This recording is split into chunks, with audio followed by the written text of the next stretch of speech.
Don't be a stranger is something we say when we know it might be a while before we're going to see a friend again. But I think it could mean so much more. You see, when we tell someone, don't be a stranger, what we're really saying is, don't turn back into someone I don't know. That's really all strangers are, aren't they? People we don't know enough about. So how much is enough? Well, I got a couple friends here tonight I've known for over 10 years, and we probably know too much about each other. Is that what it takes?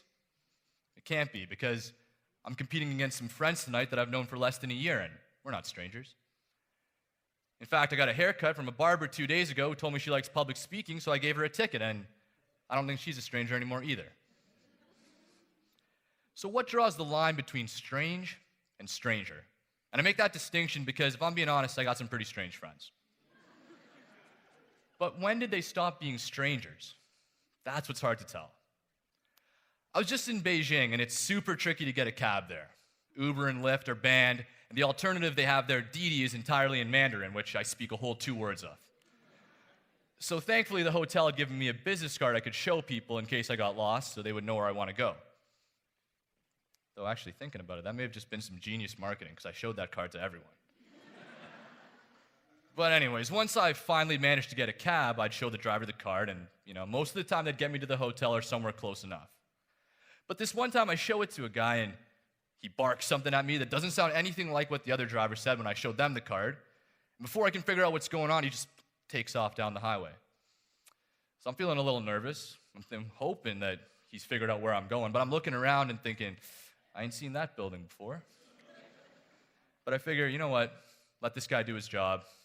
Worst case, I end up in Shanghai.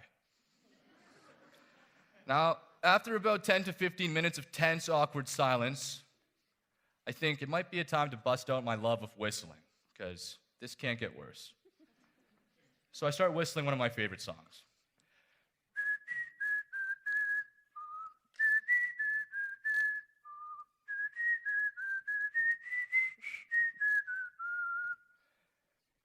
And then very quietly, the driver starts to sing. Now, I don't know if you recognize this song, he was just singing his own thing, but suddenly, we're figuring things out together. I'm pointing at buildings I think I recognize. He's saying stuff that sounds good. Traffic clears. We're sailing. It was great. Until he stopped at a building that was definitely not my hotel. And I'm thinking, this could be how it ends. This could be it. But then he points to what looks to be like a convenience store, and after some gesturing, I piece together he wants to go buy some cigarettes. And I make yeah, whatever, I'm not in a rush. But as I looked down at my phone, I realized why he's worried. Because tucked under the radio is a huge wad of cash, probably everything he had made that day.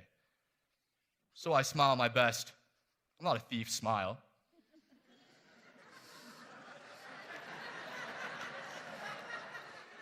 And after a few moments, he nods and runs into the store. And I'm left there thinking, we've been in this car less than 30 minutes. We don't speak each other's language. I don't know where we're going. All he knows is I like to whistle. But somehow it's enough. And then to top it off, when he comes back, he lights up and offers me a cigarette. Now, I'm not a smoker, but I promise, Ma. Before I know it, I'm putting out the butt in my hotel ashtray. You see, the thing is, it's not about how long we've known each other or how much we know about each other. It's about whether we're willing to risk making a connection with each other. It's about whether we're willing to share something. The bonds we form can last a lifetime or a few moments. We can share every secret or a single cigarette. But if you ask me, people stop being strangers as soon as you do. So, don't be a stranger. Thank you for your time.